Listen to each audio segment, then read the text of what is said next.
For the memorial service of Coach Roger Cador. The order of service is on the last page of your program. We're going to have a welcome by Chancellor John Pierre.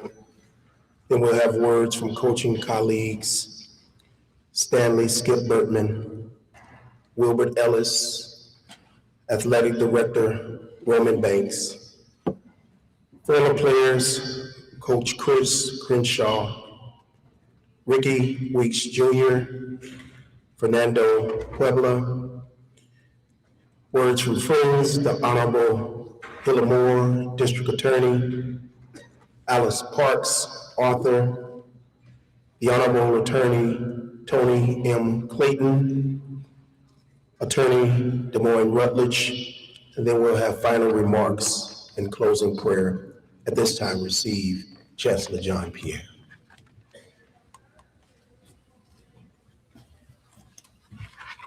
Good evening. It is an honor to welcome you to Southern University and A&M College at the Felton G. Clark Activity Center, because we are here to honor a great man who lived a life which we all should want to live, a life of service. He cared for the people. He tutored, he mentored, he coached. And he represents all the great things that America stands for. He came from a small community, a small little parish, Point Coupee. And he always talked about those days that he was there, the walks he had to take to get to school, and all those things that are important. And he cared about people. So his accolades are too numerous to name. His impact is so great, and you can see by the people that are here on the stage, the dignitaries, the great and legendary leaders that are here, that he was highly respected and much loved. So on behalf of the Southern University Board of Supervisors, many of them who are here, Southern University and A&M College and the Southern University system, I want to welcome you to this service. Our condolences go out to the Cador family. We know what a deep loss you have suffered, but God blesses us each and every day, and God blessed us with Roger Cador, not only in Point Coupee and other places, but here on the bluff. I want you to remember this day as a day where we memorialize a great man. And I thank all of those who are here in attendance who recognize what a gift he was to us in life. Thank you very, very much.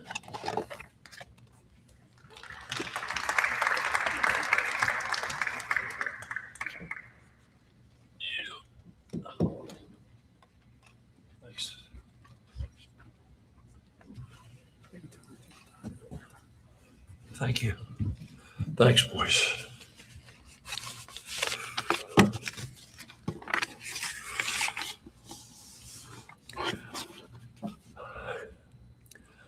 I really liked Roger.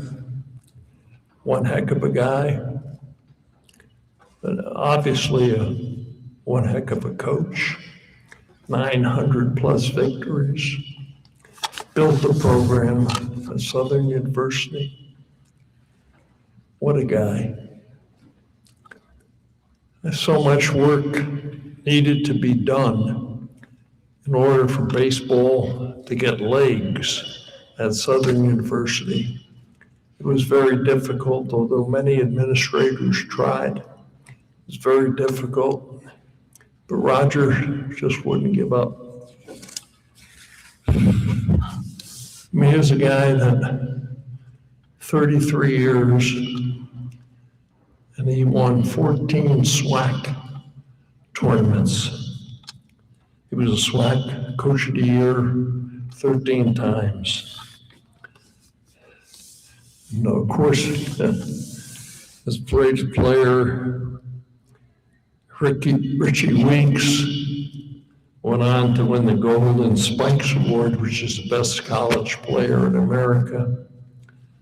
And then, of course, went on to the big leagues. We were down in New Orleans playing a tournament. Number one team was Cal State Fullerton, number one in the country. Southern was in this 4-team tournament. And of course, LSU was there. Very first night, Cal State Fullerton and Southern played. And Southern wins this ball game 1-0. It was a wonderful game. What Roger did was put Southern onto the map as a great school and, of course, a wonderful baseball program. He did have a guy named Ricky Weeks, who was best college player in America, as it were, and won that award. Then he went on to the big leagues. He's a Louisiana legend. He's in every sports hall of fame there could possibly be. He did a lot of work professionally with Major League Baseball and their inner city activities.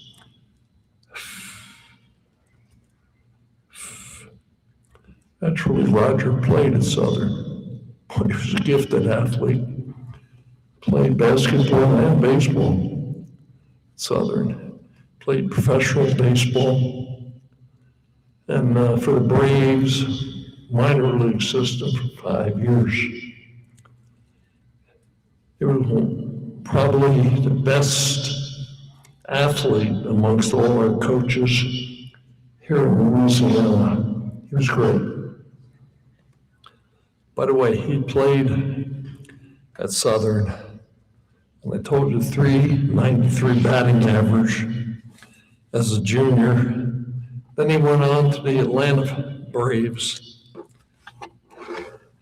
and played in the minor league system for 5 years.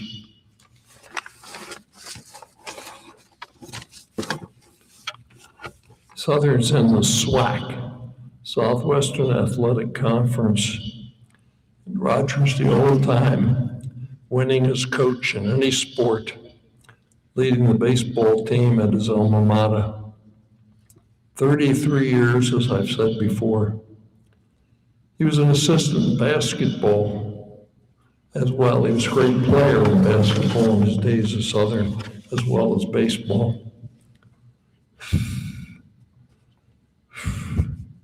He's long been an ambassador for Major League Baseball, and they tapped Roger and honored him for being so prominent in black baseball colleges in the United States.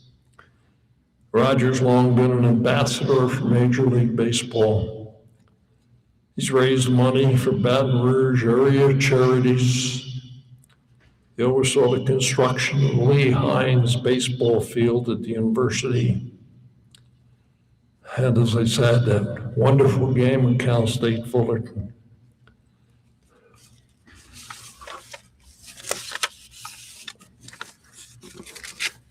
Roger was a good friend. He wasn't just a good baseball coach. He was a wonderful human being. Many of us met Monday nights at a restaurant, baseball coaches, baseball people. Of course, Roger was there. We loved him. You should love him, and most of you did. What a wonderful guy. Jonathan Cador was there. You know, I met Jeremy. I must say, if you knew Roger, you knew a great man, not just a good baseball coach, a great person.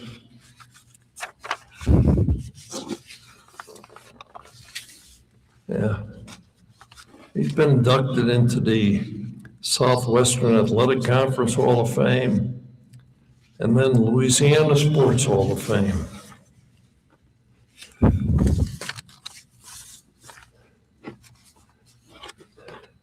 Been an ambassador, as I said, ambassador for Major League Baseball. He's done a lot of major league work for black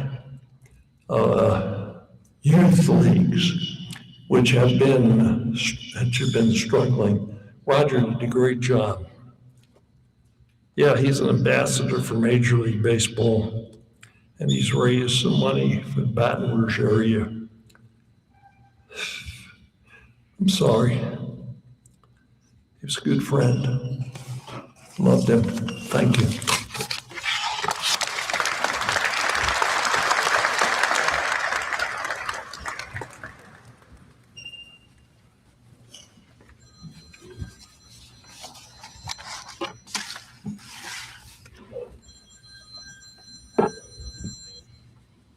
What do you say about a true American in baseball?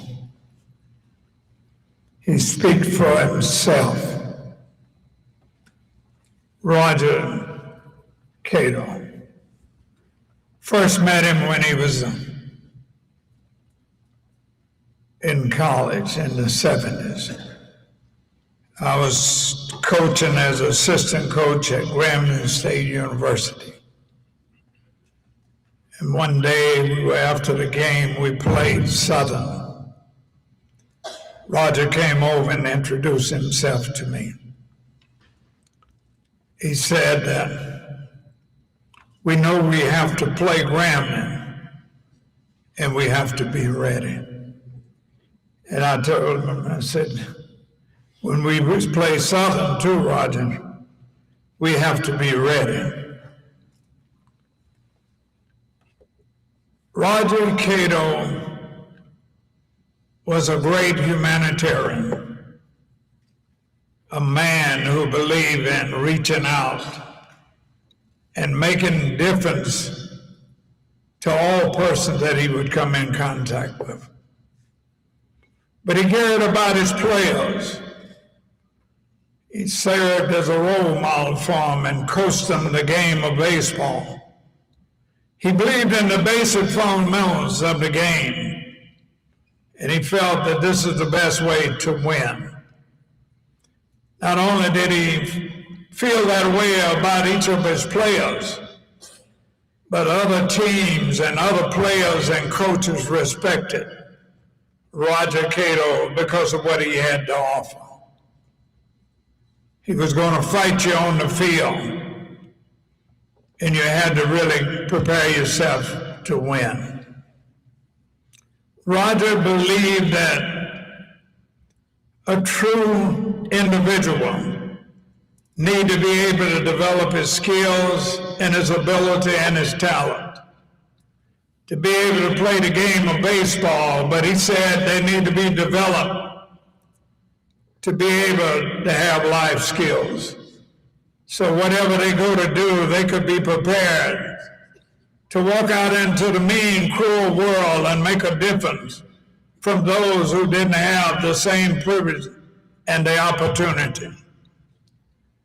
Southwestern Athletic Conference, Robert E. Ryan won all of the games, shared all the victories. But his most important victory, he said, I want to give back and I want to help somebody. I think that's what all of us need to think about, raising our children and all of that. Some parents brought their son and said, here's my son, take him and develop him. He believed in that. He taught them discipline, character, and ability, how to become successful beyond the baseball field. And that's what we don't have now in a lot of our communities. He wanted our communities to be better. He wanted to find means and ways for us as coaches and as players as we can finish playing the game in our institutions, to be able to go back to your community and make a difference. I had the opportunity for Bob Brady at Jackson State, myself, and Roger. We were honored at the HBCU Baseball Classic in Houston, Texas. And that was one of the greatest times of our lives. The three of us together. We talked about the game. We talked about life, but most of all, Roger wanted to talk about what we can do to get more African American baseball players in the game of baseball. And we have to do some things different. I bring greetings from Grambling State University and as condolence to the Southern University family and to the bereaved family of the Cador. I have more to say, but Roger said, let your words speak for yourself, and then be able to march down the aisles of victory and be able to let your light shine. Roger Cador has let his light shine. Good evening, Roger. See you in the sunset.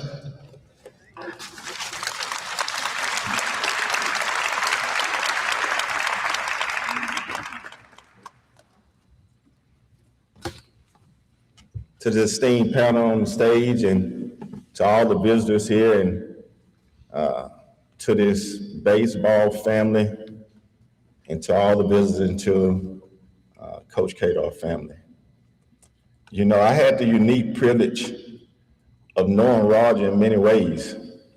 When I came here as a young lad under Tommy Green and Ben Job as a basketball coach, I knew him well. And then when I came back in 2011 as the basketball coach, I knew him well. And then when I got promoted to the athletic director, I got to know him even better. And Roger, he had a wit about himself. He was kind of a funny guy because he always would say, we'd greet each other and he'd say, how you doing, young coach? Doing well. And I say, how you doing, Hall of Famer? He said, I'm doing well, but call me Big Coach. So I call you Big Coach, but check this out here. I said, okay, Big Coach. All right, how you doing? All right. I said, why Big Coach?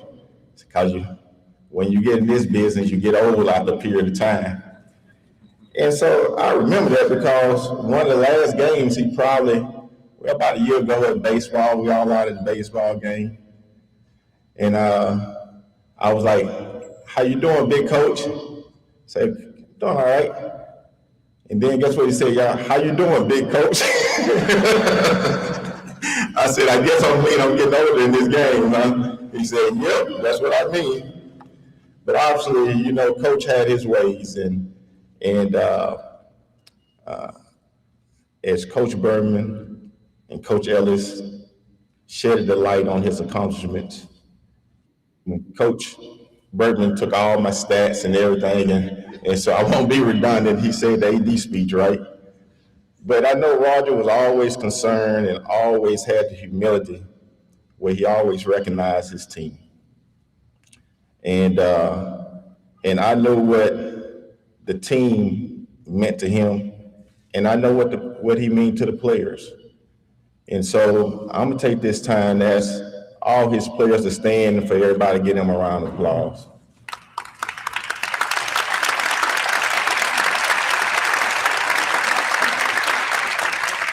Because truly they're here today for a reason, and look at the numbers that they're in to signify the love and respect that they have for their coach.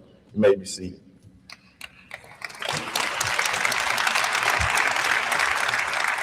You know, a couple things, I'm gonna take my seat real quick because, you know, to hear these great stories, and I've been putting my ear to the ground and hearing all these stories about it, but I told Coach a lot of times, he and I talked, and I said, you know, Coach, it's a few things I get a joy from when I watch you coach. So I never had the privilege of being a baseball player. And actually, I played basketball and enjoyed football, but I really like baseball. And I said one thing, and I've been watching TV, and the news been running quite a bit.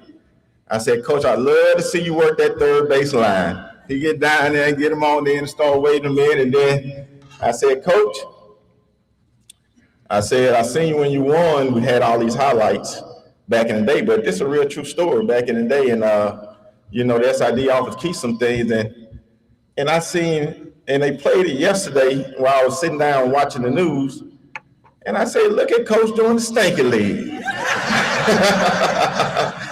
And guess what I told her? I said, Coach, I remember that time when you did the stinky leg. I really enjoy you out stinky leg. But more than anything, when we're sitting out there eating chicken wings and french fries at the baseball game, Roger loved to get this hot sausage and fill it up with mayonnaise and eat 2 or 3 of them. I said, Coach, how you do that? Young coach, is really good. It's really good. You got to be a man to handle this. And so, with that being said, Coach was a good friend, and our close with saying that he used to come watch my team practice all the time, and we had pretty good success. And he used to come in and talk to me, and we talk, and had the privilege of him and the other coaches that are true legends here. And we have to recognize that who we are walking around, because sometimes we take it for granted. And that's one of the reasons why we wanted to work very hard to put his name out there on the baseball facilities. And we're going to work even harder, not just to make that the Cador facilities, but to also put his picture out there to make that happen. And I think he deserved that. Ain't that right? But Coach, what I want to say to you, you always say it all the time when I'm working out here, Coach, you're a championship coach. You do a good job. And I used to say the same thing, Coach, you're a Hall of Fame coach. You do a good job, big coach. But what I need to say, and I probably never said it, you're the best coach that I know. Rest in peace, Coach.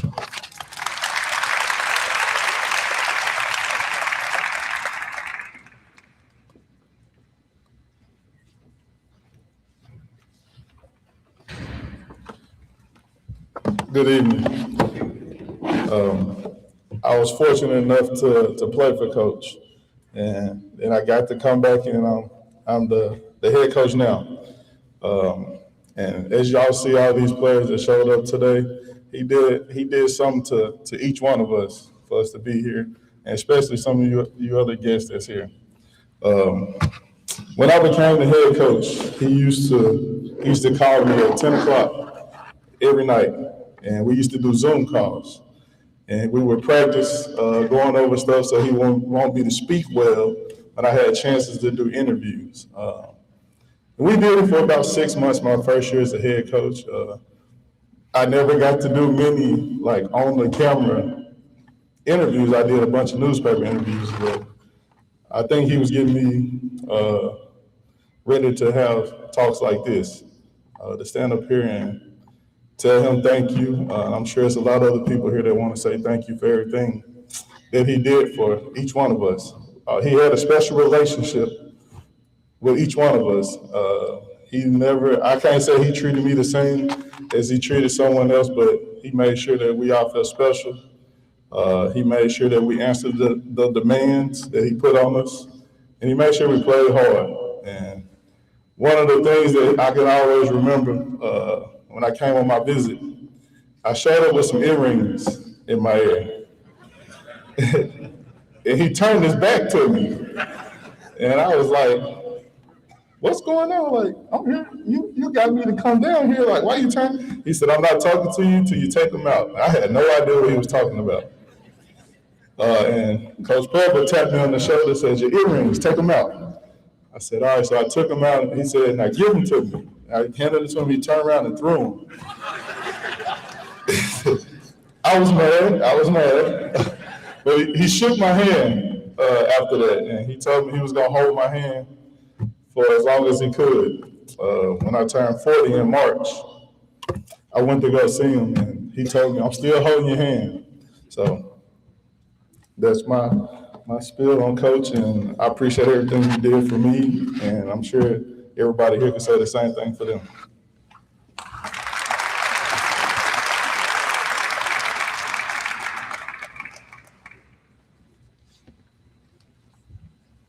My name is Ricky Weeks. I want to give my condolences to the family, the baseball alumni here at Southern University.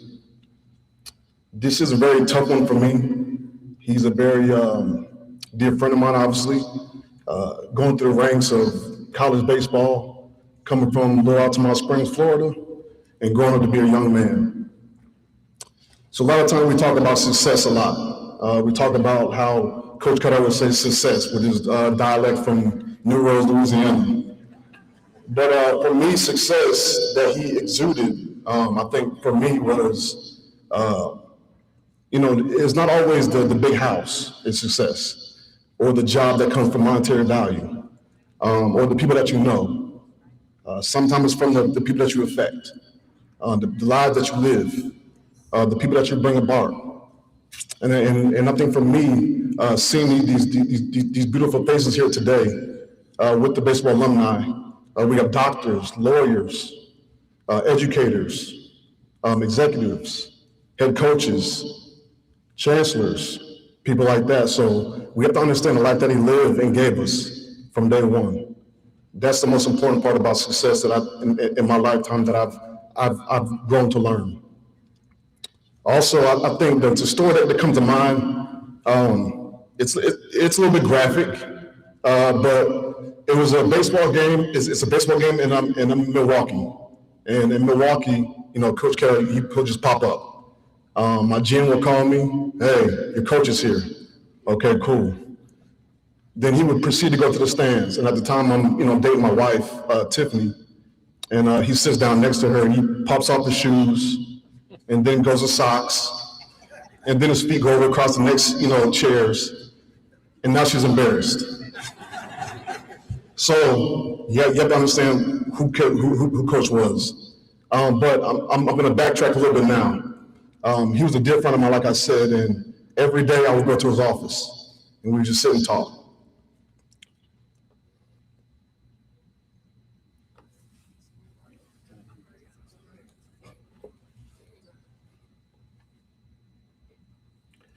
We would sit and talk about ways to do better.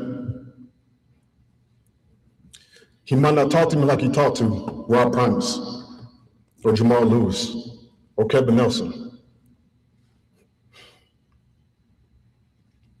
It was the way he talked to me.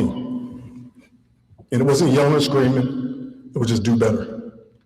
I would show up, do better. So I call on everybody today, including Southern University, let's do better. Southern Athletics, let's do better. Baseball alumni, let's do better. All for one for all.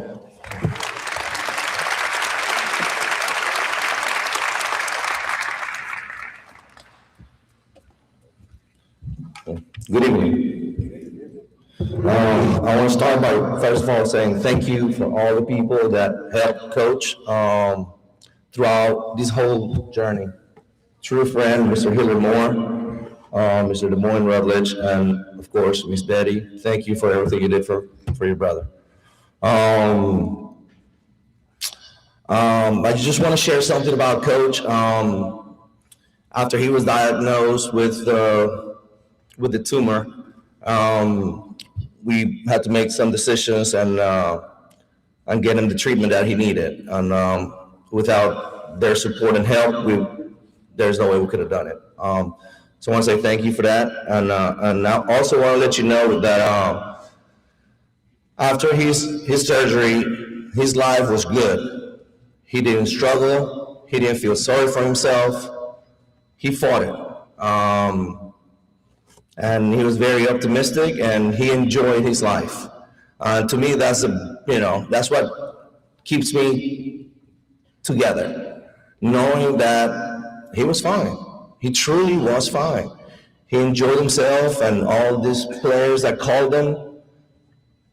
And right after they called me, I was like, "Man, is Coach really sick?" Because I just talked to him, and he sounds like nothing is happening. He was very lucid. He was very aware of the whole environment, and he truly enjoyed his life. So I'm grateful for that. I'm grateful for being able to be in that situation, to care for him, because he took care of all of us. And I see a bunch of guys that I played ball with, that I recruited, guys that played ahead of us, that are, that's what you want your coach. You want him to be good, because he did it for us. He sacrificed a whole lot of his lifetime to make sure that we were better. He went beyond a coach. For most of us, he was a father figure. He told us what's the difference between wrong and right, and he held us accountable to make sure we did the right thing. So it's good to see you boys here, and now we're a little bit older, but we truly live his legacy.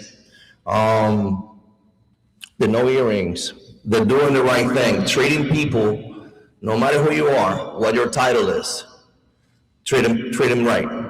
Everywhere he went, he made sure he shook somebody's hand, say hello to every person, no matter who he was, no matter what their title was. And I see a bunch of people shaking their heads because you know exactly what I mean. You everywhere he walked, he was gonna shake your hand, and he was gonna say a joke about you. He was gonna make you smile. He was gonna make your day better. And for most of us, he made our lives better. And one of the things that I want to share is in his office. For most of us that had the opportunity to walk into his office, in the back, he had that framed picture of Jackie Robinson that says, "A life is not important except in the impact it has on other lives." And all of us sitting here today, in one way or another, he impacted us. So, Coach, I love you, man. Thank you for everything.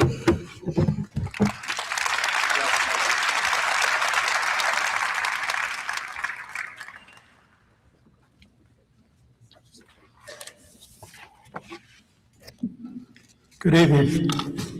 Such an honor to be here today on behalf of my friend, family's friend, Jaguar Nation, distinguished guests. All of you have gathered to honor this extraordinary servant of God, and particularly servant of our community. We gather not simply to mourn a great baseball coach, but to celebrate a man who proved that faith, perseverance, and purpose could overcome every obstacle. Coach Roger Cador lived the truth of his own memoir, Against All Odds. Those were not just little words. Those were his testimony. Life handed Coach Cador hills that would have stopped most people from climbing. Barriers of race, limited resources, skepticism, and ultimately of illness. Every time life placed another stone in his path, he refused to surrender. He turned obstacles into opportunities. The Greeks told a story about a man by the name of Sisyphus. He was condemned to push a boulder up a mountain forever, watching it roll down every time. To most, that's a story about futility. But through Roger Cador's eyes, it looked different. Every climb made him stronger. Every setback was a chance to show courage. Every season began again with hope. Roger Cador wasn't condemned to his mountain. He was called to it. Every player, those that are here and those that could not make it, who walked into his program found a coach, a teacher, a father figure, someone who insisted that they become a better man before then a better athlete. He didn't just coach baseball. He coached hope. He coached dignity. He coached discipline. He coached destiny. Today, I don't think of Sisyphus, but I think of St. Michael the Archangel, the defender, who stands faithfully in the presence of God. Like St. Michael, Coach Cador understood that some battles are fought not with weapons, but with conviction, integrity, and faith. I imagine St. Michael lowered his sword to welcome home a different kind of warrior. One who fought for young men, for education, for the dignity of every human being. Some people count championships. God counts changed lives. Some people measure wins. God measures witnesses.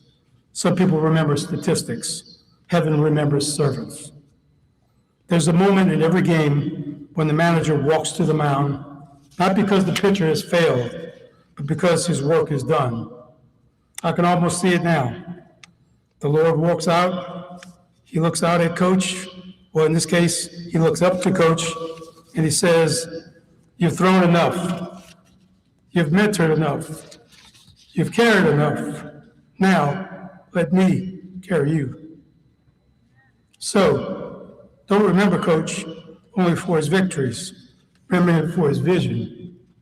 Don't remember him only for the championships. Remember him for the character that he built in other men. If you want to honor Roger, keep climbing, keep believing, keep fighting for the people who need someone to believe in them. That's how the coach lived. That's how the coach led. Rest well, Coach Roger Cador. Your climb is over. The victory is won. Farewell, my friend.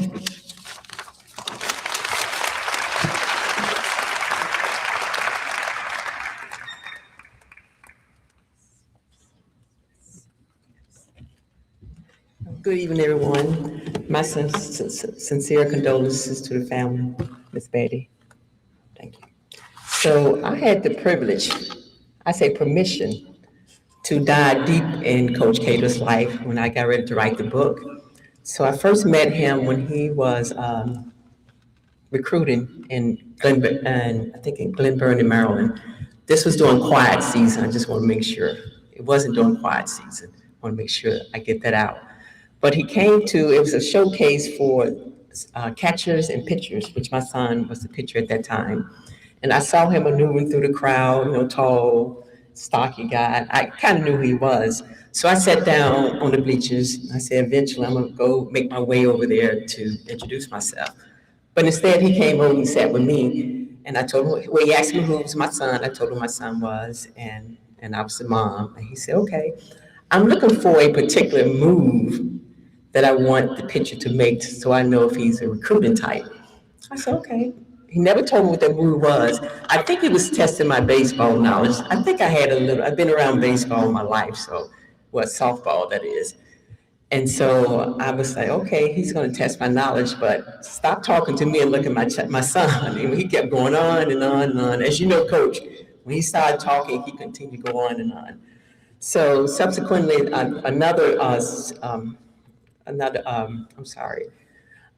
showcase came, and he started talking about life itself. He started telling me about his life. I said, oh my God, what's an awesome life? I said, have you ever thought about putting your life on paper? He said, there was a situation at one time, but it never fell through. I said, oh, I think it would be a wonderful book. He said, why don't you write it? I said, oh no, that's not my skill set. I said, at that time, I was a speech writer for the government agency I work with. And I said, no, that's not my skill set. He said, oh, you can do it. I said, Coach, no. And I kept saying no. I said, what part of no does he not understand? He kept saying, you can do it. I said, then he started calling me Dr. Parks, which I am not a doctor. So he said, Dr. Parks, I know you can do it. I said, I'm sorry, I cannot do it. He said, well, think about it and we'll discuss it later. Well, the rest is history. He got me on that one. So I had an opportunity with Dave, I'm not sure if Dave here, to dive, deep into Coach's life. And I felt privileged. And so we continued to write the book. So Dave would write our interview. And there was a couple of things I wanted to say about writing this book with Coach. It was just amazing who he was. And he felt comfortable enough with me to be vulnerable and transparent and let me know those things that's really was dear to him. So he loved his family. He was very protective of his family. So as we all know, if you have not read the book, that he was the son of a sharecropper who did not want to be a farmhand for the rest of his life. He wanted to go to school. So whenever he would tell a story with Dave, he would send it to me, Dave would send it to me, and I read it. If anything that sound outlandish or far-fetched, I have to go back. I said, Coach, in this one particular section, I said, Coach, I don't think that's accurate. He said, Dr. Parks, that is right. I said, I just cannot put nothing in print knowing that it's not, if I think it's not accurate. I said, if you don't mind, would you please give me the name of this person you were talking to and let me interview him and let me see what he says. So he gave me the person's name, I called him, and of course, his edge of his story was much smoother than Coach. I'm like, okay, I'm not surprised. So I went back to Coach and I said, well, Coach, this is what he said. He said, Dr. Parks, that is not accurate. I said, well, Coach, I just cannot put anything in the book without having both sides agree. I said, it was at the war of words, the war of war, art of negotiating. It was all together. So I started writing the things what the other person said, and I told Dave, I said, well, Dave, this is what the other person told me.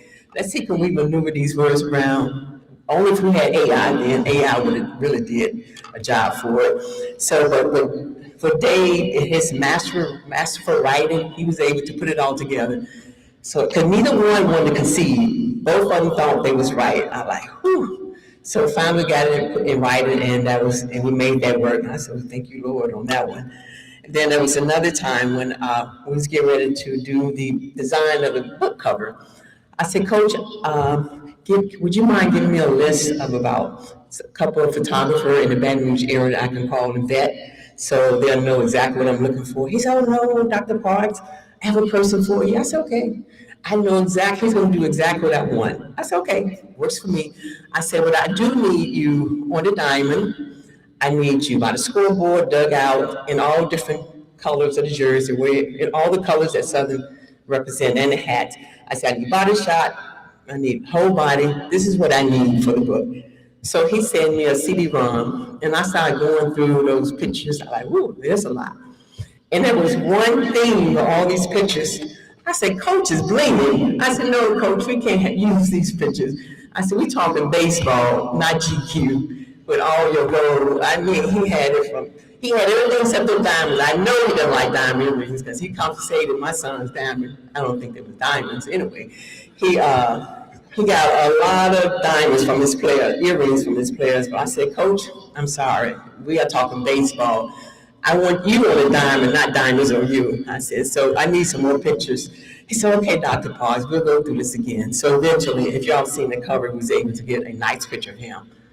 And so another instance in the book, so this is one particular one, I had sent the draft to the editor, and she said, well, I need you to go a little deeper in what he was saying, because you never want to leave the reader hanging. I thought, okay, so she told me what it was. I was like, ooh, that's tough. I was trying to, because Coach had given me boundaries, and I'm gonna get the closest to that boundaries as I could, well, as long as he allowed me to. So I called him up, and this was Skype. So we Skype. I said, Coach, I need to ask you a couple of questions according to the editor, because she said right now, a couple of things that need to be explained. So I said, okay, we'll do that. So we did the Skype, and of course, at that time, our bandwidth was so low. He said, well, why don't I just come to DC and we'll do a personal interview? I said, great. You get opportunity to meet the publisher who live in Maryland as well. So we was start interviewing. And I had to ask him questions that I really did not want to. I really did. These questions probably wouldn't make Oprah flinch, but they made me flinch, because as I was talking to him, I could see the impact of him when he was growing up, being a sharecropper, land, how it really impacted his life. He said, we would go to the general store with all their picking for the month. And the general store owner would say, you broke even. He said, Dr. Paz, I know we didn't break even. I know for sure we did not break even. He knew he was wrong. He knew that wasn't accurate, but there's nothing I can do. And that's why I did not want to be a sharecropper. I wanted to be educated. And at the time he had told his father that, Father, I want an education. I do not want to be a farmhand for the rest of my life. And at that point, that's when he decided that I'm going to make my life beyond a sharecropper son. And I think he felt that at this time, this is what I need to start my legacy of who I am. So another instance, when I was talking to Coach K was talking about the game of baseball and stuff. He said, oh, Dr. Paz, it has changed so much. I said, well, as long as 3 strikes in the game, I don't think it's changed. I said, maybe the players has changed, but the game is still the same. He said, I guess you got a point there. So I want to leave with you. I realized that when I was helping Coach write this book, his conviction was that he cared and loved and protected his son, his family. His humble beginnings made him very hungry. His work ethic assured his success, and his conviction for Jehovah was a priority. So I want to leave you with this. So Winston Churchill once said, "You will never reach your destination if you stop and throw stones at every dog that barks." I know Coach threw a lot of stones. I knew he did. But that was my friend. And what I think to me with that saying that you have to keep your eyes on the prize and try to minimize any distraction in your life as you try to go forward. And I'm sure that's what Coach was trying to do in his life, the legacy that he's left. And so the last time I spoke to Coach, I called him up last month. I said, "Hi, Coach, this is Dr. Parks." "Hey, Dr. Parks from Maryland." I said, "Yep, that's me." He said, "Betty, I remember her name. This is Dr. Parks."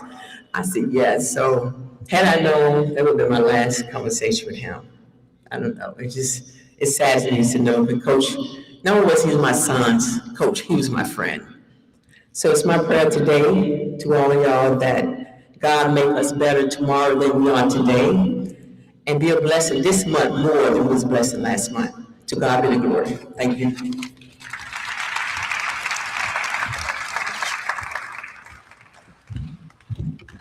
Coach Cador family hired me as his attorney. I was one of his lawyers. And I happened to be the chairman of the board, and he called me looking for some money for the baseball program. So I went over there to tell him what I thought about things, and he said to me, "Tony, you're not that smart of a lawyer, and you're not as good as Des Moines as the chairman, so just stand up here and just listen to me." And I listened to him. And he ended up getting $1 million for that stadium, or that piece next to the stadium. As I look at you young guys, none of y'all have earrings in, so Coach must have left a legacy with you. But I'll say to you that with my chairman of athletics, both of them, Des Moines and Ronnie Whitfield, Coach left an indelible mark on all of us.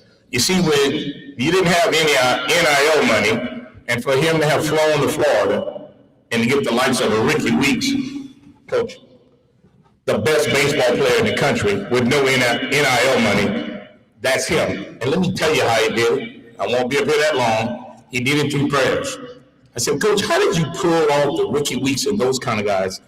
He said, "I prayed with those kids and I prayed with their parents, and they trusted me with their children."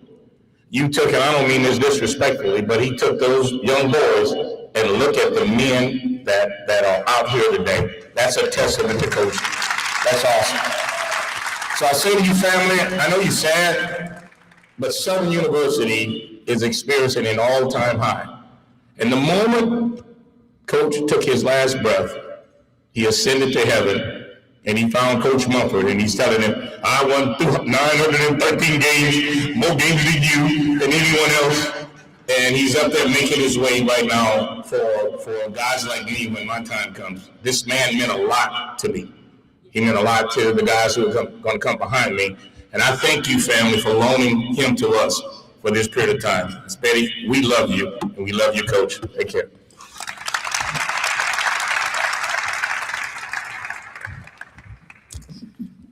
To all of the program participants and platform guests, to friends, all of his former baseball players, and most of all to this family, Jeremy particularly, I want to appreciatively and publicly acknowledge his sister, Miss Betty, who cared for him like he was a newborn baby.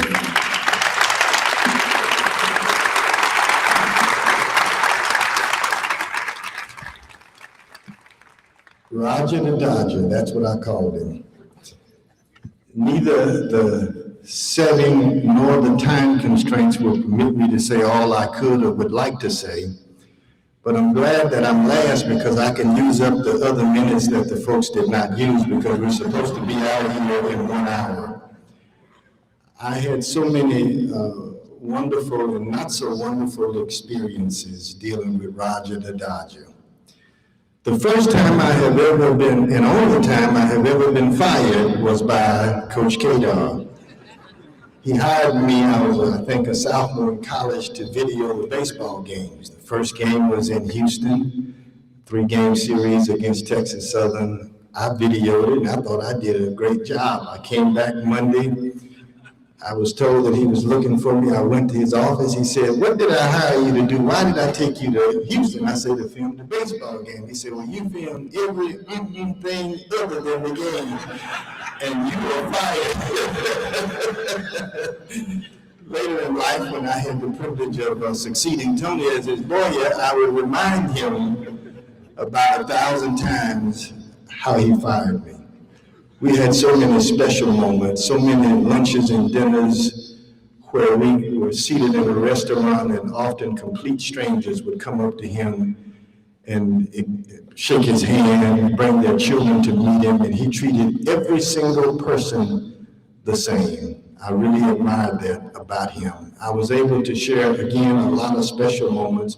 Two come to mind. One, when he was inducted into the College Baseball Hall of Fame, he called me and asked me, along with Hilla Moore, Ricky Weeks, and Elliott, to join him in Omaha. That was a special weekend.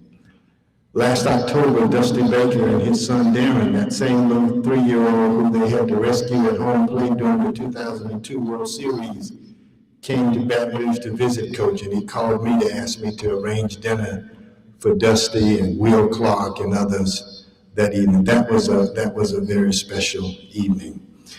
I dare say to you as I take my seat that Southern University will not see the likes of Roger Cador ever again. He was unique in every respect and perhaps one of the greatest ambassadors this institution has ever had. Let me leave you with this. The important people know my name.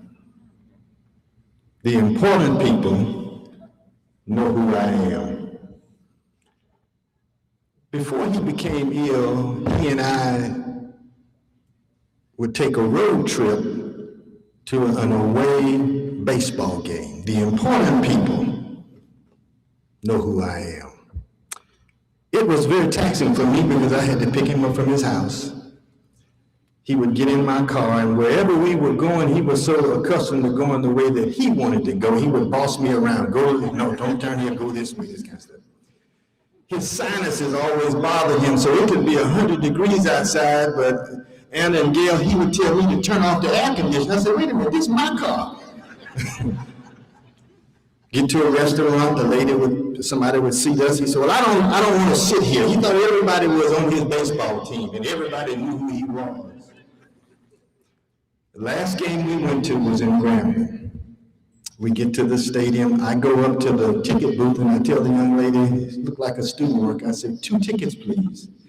He measures me aside and he says, he looks in the window where this young lady is. She says, do you know who I am?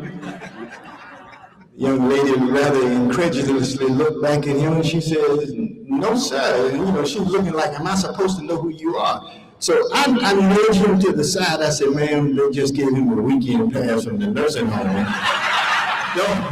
Don't pay him any attention. I get the tickets and we walk into the stadium. The important people know my name. Get the 2 tickets, we walk in the stadium. The first person to see him was Coach Wilbert Ellis. He calls out his name, Roger Cador. James Bradford, Rick Gallo and his wife, Rick was still president at the time. All of these people just rush him. I spoke, but I kept going to my seat.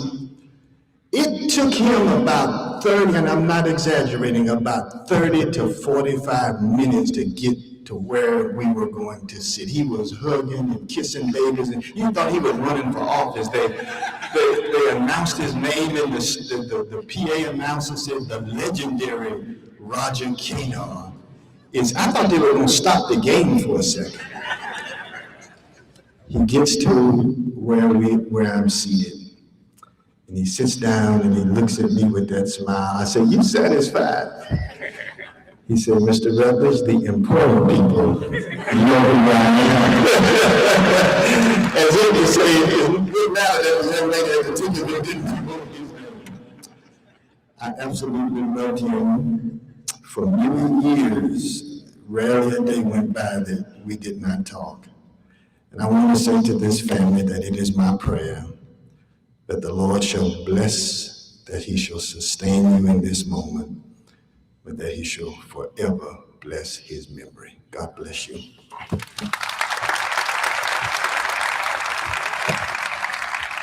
As Jeremy makes his way to the podium, we have two resolutions that we won't take the time to read, but one resolution is from the Southwest Athletic Conference and the commissioner, and then the other resolution is from the Southern University Board and System Directors honoring Coach Roger Cador. At this time, we'll have his son Jeremy come just to say thank you to those who have come today.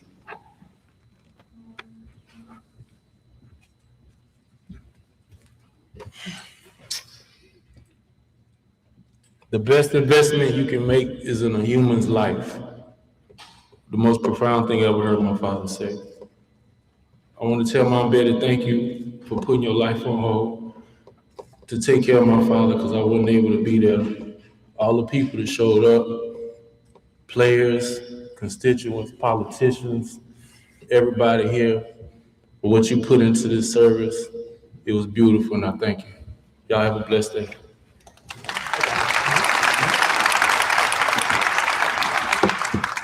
And then before we close, we also would like to acknowledge the mayor of Baton Rouge. Mayor Sid Edwards is here. Let's put our hands together for the mayor being here. Thank you, sir, for being here. And what do we say about this icon of a man, this giant of a man, this pioneer, this revolutionary, this motivator?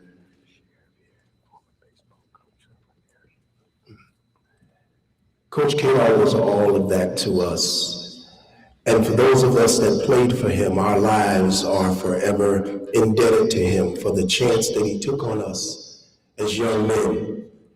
And it's because of that chance that we stand as future husbands, as future sons, as future fathers and businessmen who know what success looks like because we got him from the best, our coach, Roger Cador.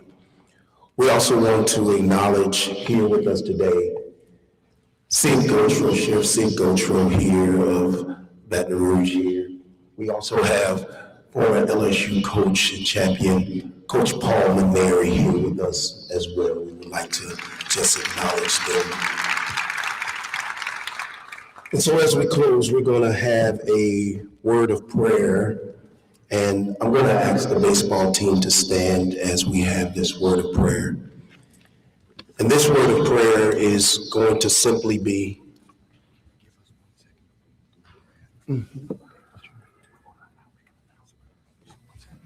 I want the chairman and Ronnie Whitfield and Donald Ray Henry, all members of our Southern University Board of Supervisors, to join me real quickly. While we know that the field house is named for Coach Cador, we plan to present to the Southern University Board of Supervisors something here very soon to provide for a more prominent acknowledgement of Coach Cador by way of the baseball stadium and field. So stay tuned. Thank you.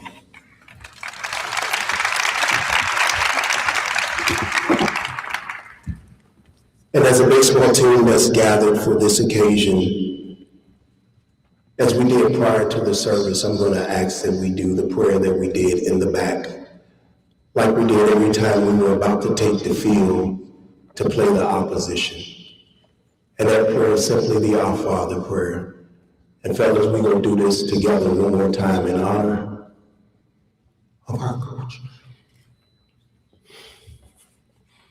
Our Father, which art in heaven, hallowed be thy name. Thy kingdom come, thy will be done, on earth as it is in heaven. Give us this day our daily bread, and forgive us our trespasses, as we forgive those who trespass against us. Lead us not into temptation, but deliver us from evil. For thine is the kingdom, the power, and the glory, forever. Amen. You may be seated, fellas. At this time, we're going to turn you over to into the hands of the funeral directors. And as they come, I'm going to ask Brother Tony Williams to lead us out as the baseball players will take their place to lead Coach Cador out of the mini dome. Baseball players, please stand, and I want you to follow Tony. We're going to exit each row individually toward this black curtain, and we're going to follow Tony all the way around, fellas.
Thanks for those cards. Thanks for those.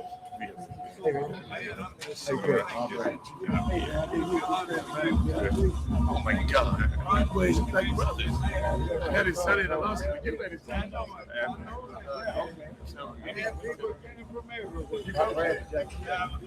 Oh, yeah. Daniel, you and I well, they say so. No, you are. I mean, I knew his face. Dennis and I made a whole lot of money. Dennis is one of the best boys you've ever seen. Oh, man, great friend of mine. Oh, he don't like many times. That's your hunt and all that. He's like my friend.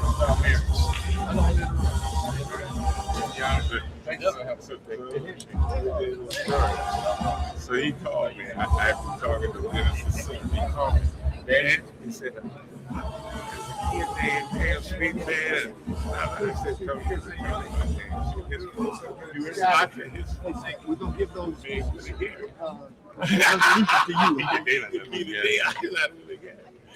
Hey, good to see you. I love you, bro. I'm going to tell my guy. We're going to do it right. We'll do something. Hey, man, I'm going to tell him I saw you. I'm sorry, I didn't know who you were. Well,